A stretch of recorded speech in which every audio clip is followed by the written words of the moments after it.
Hello students. आज हम अध्ययन करेंगे चंद्रगुप्त मौर्य। चंद्रगुप्त मौर्य प्राचीन भारत का एक महत्वपूर्ण शासक था। इसकी गणना चक्रवर्ती सम्राटों में सर्वप्रथम की जाती है। इनका जो कार्यकाल था वो था 322 ईसा पूर्व से 298 ईसा पूर्व। मैं राष्ट्रीय आपको ये पेपर पढ़ा रही हूँ। इसके पहले भी आप छोटी जो क्लास में इसके बारे में शॉर्ट में पढ़ चुके होंगे। चंद्रगुप्त मौर्य के नाम से सभी वाकिफ़ हैं। आज हम उनका थोड़ा डिटेल से अध्ययन करेंगे। हम देखते हैं कि चंद्रगुप्त मौर्य की गणना भारत के महानतक शासकों में की जाती है। चंद्रगुप्त के प्रारंभिक जीवन के विषय में हमें कुछ विशेष जानकारी नहीं है। इसके संबंध में इतिहासकारों ने भिन्न भिन्न मत दिए हैं। अब हम बात करेंगे कि जो महत्वपूर्ण जो कार्य उन्होंने किए, जिस कारण से हम चंद्रगुप्त को एक महान शक्तिवर्धक शासक मानते हैं, उसके उन पॉइंट्स की हम चर्चा करेंगे। पहला था नंद वंश का उन्मूलन एवं मगध पर अधिकार। पंजाब और सिंध में यूनानियों के शासन का अंत कर पश्चिमोत्तर भारत पर चंद्रगुप्त मौर्य ने अपना अधिकार स्थापित कर लिया। प्राचीन कालीन अनेक ऐतिहासिक ग्रंथों में जैसे पुराण, कौटिल्य अर्थशास्त्र, महावंश टीका आदि में कौटिल्य एवं चंद्रगुप्त द्वारा नंद वंश के उन्मूलन एवं मगध की गद्दी पर चंद्रगुप्त के सिंहासनारोहण का उल्लेख किया गया है। आपको पता है कि प्राचीन भारत का इतिहास को जानने के जो सब महत्वपूर्ण स्रोत हैं, उनमें से उनके ऐतिहासिक साहित्य भी हैं, जिनमें हम बता चुके हैं कि कौटिल्य ने अर्थशास्त्र की रचना की। इसके अलावा अनेक पुराण जो लिखे गए, उनमें इस वंश के बारे में चर्चा की गई है। मगध के सिंहासन पर इस समय नंद वंश का अंतिम राजा धनानंद आसीन था। नंदराज स्वयं एक विशाल सेना का अधिपति था और उसे हराना बड़ा दुष्कर कार्य था। मुद्रा राक्षस में दिए गए दोनों पक्षों के षड्यंत्रों और प्रति षड्यंत्रों के दीर्घ कथानक से यह संकेत मिलता है कि उपर्युक्त युद्ध अर्थात जो नंद और चंद्रगुप्त में युद्ध हुआ, वो कूटनीतिक स्तर पर भी बड़ी कुशलता से लड़ा गया था और चंद्रगुप्त की विजय में चाणक्य की अद्भुत कूटनीतिक प्रतिभा का महत्वपूर्ण योगदान था। बौद्ध ग्रंथ मिलिंद पन्नों से ये संकेत मिलता है कि दोनों के बीच भीषण रक्तपात पूर्ण युद्ध हुआ होगा और 322 ईसा पूर्व में चंद्रगुप्त मौर्य का सिंहासनारोहण हुआ। अब हम बात करेंगे पंजाब और सिंध की विजय की। सिकंदर को अपने भारतीय अभियान में पराजय का सामना नहीं करना पड़ा, परंतु यूनानी सेना ने स्थान स्थान पर जिस निर्दयता के साथ लोगों का संहार किया था, उससे विदेशियों के प्रति एक असंतोष की भावना जागृत हो उठी थी। चंद्रगुप्त और चाणक्य ने इस असंतोष को भड़काकर यूनानियों के विरुद्ध राष्ट्रीय स्वतंत्रता संग्राम का सूत्रपात किया। जस्टिन ने, जो विदेशी लेखक थे, यूनानी लेखक थे, उन्होंने लिखा है कि पश्चिम भारत में जो स्वाधीनता संग्राम का नेता कौन था? चंद्रगुप्त था। और इस 300 भारतीय आंदोलन को उन्होंने बल प्रदान किया और दूसरी तरफ जो यूनानी सेना नायक था, वो आपस में लड़ने लग गए।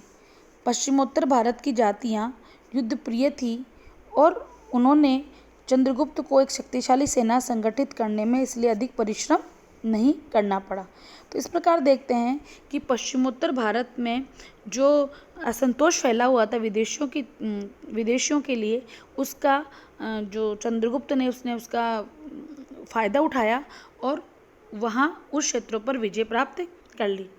अब हम बात करेंगे सेल्यूकस की पराजय और ईरान तक राज्य विस्तार की। मगध की विजय के बाद चंद्रगुप्त मौर्य की एक महत्वपूर्ण उपलब्धि सिकंदर के पूर्वी साम्राज्य के उत्तराधिकारी सेल्यूकस की पराजय एवं मौर्य साम्राज्य का हिंदुकुश पर्वत तक विस्तार था। चंद्रगुप्त एवं सेल्यूकस की सीमाएं अब एक दूसरे से टकरा रही थी। इसीलिए सेल्यूकस ने 305 ईसा पूर्व के लगभग पूरब की ओर अग्रसर होते हुए भारत के उस भाग पर उन्हें आधिपत्य की योजना बनाई। यूनानी लेखक के अनुसार उसने काबुल नदी का रास्ता पकड़कर सिंधु नदी पार की और भारतवासियों के राजा सेंड्रोकोटस को युद्ध प्रारंभ किया। सेल्यूकस इस युद्ध में पराजित हो गया। इस युद्ध के पश्चात दोनों राजाओं के मध्य एक संधि हुई और इस संधि के द्वारा सेल्यूकस को अपने 4 महत्वपूर्ण प्रांतों से हाथ धोना पड़ा। वो 4 महत्वपूर्ण प्रांत कौन से थे? काबुल, कंधार, हेरात, बलूचिस्तान, ये सभी क्षेत्र अब चंद्रगुप्त मौर्य को मिल गए। चंद्रगुप्त ने सेल्यूकस को 500 भारतीय हाथी उपहार में दिए। चंद्रगुप्त और सेल्यूकस के मध्य एक वैवाहिक संबंध स्थापित हुआ। सेल्यूकस ने चंद्रगुप्त मौर्य के दरबार में मेगास्थनीज नामक राजदूत को भेजकर इस मैत्री की पुष्टि की, जिन्हें बाद में अपना विवरण इंडिका नामक पुस्तक में लिखा। इंडिका किसने लिखी है? मेगास्थनीज ने। इस प्रकार भारत और यूनान के मध्य राजनयिक संबंध स्थापित हुए। अतः हम कह सकते हैं कि चंद्रगुप्त की सेल्यूकस पर विजय मौर्य साम्राज्य के लिए बड़ी लाभकारी सिद्ध हुई। अब हम बात करेंगे पश्चिम भारत की विजय की। इस बात के ठोस प्रमाण उपलब्ध हैं कि पश्चिम भारत चंद्रगुप्त मौर्य के साम्राज्य का हिस्सा था। पश्चिम भारत में चंद्रगुप्त मौर्य का साम्राज्य सौराष्ट्र प्रांत से दक्षिण में बहुत आगे तक विस्तृत था। इस तथ्य की जानकारी महाराष्ट्र प्रांत के थाना जिले में स्थित सोपारा नामक स्थल से प्राप्त अशोक के अभिलेख से होती है। चंद्रगुप्त पश्चिमी भारत के अवंती क्षेत्र का भी अधिपति रहा था। अब हम बात करेंगे चंद्रगुप्त मौर्य के दक्षिण भारत की विजयों की। चंद्रगुप्त मौर्य ने सुदूर दक्षिण को छोड़कर दक्षिणापथ के अधिकांश भाग को विजित कर लिया था एवं उसे मौर्य साम्राज्य का अंग बना लिया था। इसकी जानकारी हमें अनेक स्रोतों से प्राप्त होती है। अधिकांश विद्वानों के अनुसार अशोक के अभिलेखों के प्राप्ति स्थल से ज्ञात दक्षिण भारत में कर्नाटक एवं आंध्र प्रदेश के क्षेत्रों तक विजय पताका फहराने का श्रेय किसको दिया जाता है? चंद्रगुप्त मौर्य को। अपने अंतिम समय में चंद्रगुप्त श्रवणबेलगोला में निवास करता था। अतः यह संकेत है कि चंद्रगुप्त मौर्य का साम्राज्य दक्षिण के श्रवणबेलगोला तक भी विस्तृत रहा होगा। हम कहते हैं कि संपूर्ण भारत पर आधिपत्य एवं साम्राज्य विस्तार किसने किया? चंद्रगुप्त मौर्य ने। ये कहा जा सकता है कि चंद्रगुप्त मौर्य का साम्राज्य हिंदुकुश पर्वत से लेकर बंगाल तक और हिमालय से लेकर कर्नाटक तक विस्तृत था। इसके अंतर्गत अफगानिस्तान और बलूचिस्तान के विशाल प्रदेश, पंजाब, सिंध, कश्मीर, नेपाल, गंगा यमुना का दोआब, मगध, बंगाल, सौराष्ट्र, मालवा और दक्षिण भारत में कर्नाटक का प्रदेश सम्मिलित था। अर्थात वह एक तरह से लगभग संपूर्ण भारत का शासक बन चुका था। अब हम बात करेंगे चंद्रगुप्त की प्रशासनिक उपलब्धियों की।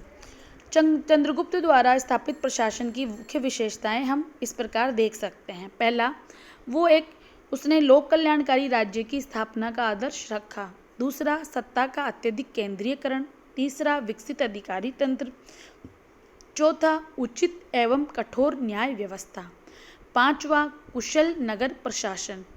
छठा, कृषि, शिल्प, उद्योग, संचार, वाणिज्य और व्यापार की वृद्धि के लिए राज्य द्वारा अनेक महत्वपूर्ण कदम उठाए या उपाय अपनाए। अब हम आते हैं चंद्रगुप्त मौर्य की सांस्कृतिक उपलब्धियों पर। चंद्रगुप्त धार्मिक एवं सांस्कृतिक उत्थान में भी रुचि रखता था। यूनानी लेखकों के अनुसार दिन में 4 अवसरों पर वह राजमहल से बाहर जाता था। उनमें से एक था यज्ञ करना। जैन परंपराओं के अनुसार जीवन के अंतिम चरण में चंद्रगुप्त ने जैन धर्म स्वीकार किया और जब मगध में 12 वर्ष का दुर्भिक्ष पड़ा तो चंद्रगुप्त राज्य त्याग कर जैन आचार्य भद्रभाहु के साथ कर्नाटक में श्रवणबेलगोला नामक स्थान पर तपस्या के लिए चला गया और वहीं पर सच्चे जैन भिक्षु की भांति निराहार समाधिस्थ होकर उसने प्राण त्याग दिए। व्याकरण आचार्य पतंजलि ने चंद्रगुप्त की सभा की बड़ी प्रशंसा की है। सभा में बैठकर चंद्रगुप्त अपने प्रमुख मंत्रियों और सभासदों से विचार विमर्श करता था, राजदूतों को दर्शन देता था एवं अपने साम्राज्य में होने वाली सभी घटनाओं की जानकारी रखता था। चंद्रगुप्त के राज्यकाल में साहित्यिक प्रकृति के भी हमें अनेक संकेत मिलते हैं। इस काल में अर्थशास्त्र की रचना हुई। जैन कल्पसूत्र के रचयिता भद्रभाहु को भी चंद्रगुप्त का ही समकालीन माना जाता है। अब हम लास्ट में बात करेंगे चंद्रगुप्त के मूल्यांकन की। चंद्रगुप्त मौर्य की गणना भारत के महानतम सम्राटों में की जाती है। चंद्रगुप्त प्रथम भारतीय राजा था जिसने वृत्तर भारत पर अपना शासन स्थापित किया, जिसका विस्तार ब्रिटिश भारत से भी बड़ा था। वह एक महान स्वतंत्रता सेनानी था जिसने पश्चिमोत्तर भारत को विदेशों की दासता से मुक्त किया। वह एक विजेता और साम्राज्य निर्माता ही नहीं था बल्कि एक कुशल योग्य शासक भी था। उसने जिस साम्राज्य की स्थापना की वो आगे चलकर उसका विस्तार समूचे भारत में हो गया। चंद्रगुप्त मौर्य द्वारा स्थापित प्रशासनिक तंत्र बाद के भारतीय इतिहास में आने वाले शासकों के लिए एक अनुकरणीय प्रतिमान बन गया। यहाँ तक कि मुस्लिम तथा ब्रिटिश शासकों ने भी नौकरशाही, राजस्व व्यवस्था और पुलिस व्यवस्था के क्षेत्रों में मौर्य प्रशासन के आधार रूप का अनुकरण किया। मौर्य राजवंश के संस्थापक के रूप में चंद्रगुप्त मौर्य ने पहली बार भारत को एक ऐसा इतिहास प्रदान किया जिसका क्रम कहीं नहीं टूटता और जो उसके साथ एक ही सूत्र में बंधा हुआ इतिहास है। वह ऐसा इतिहास है जो भारत की अलग अलग जातियों तथा प्रदेशों का अलग अलग इतिहास ना होकर एक इकाई के रूप में पूरे भारत को समेट लेता है।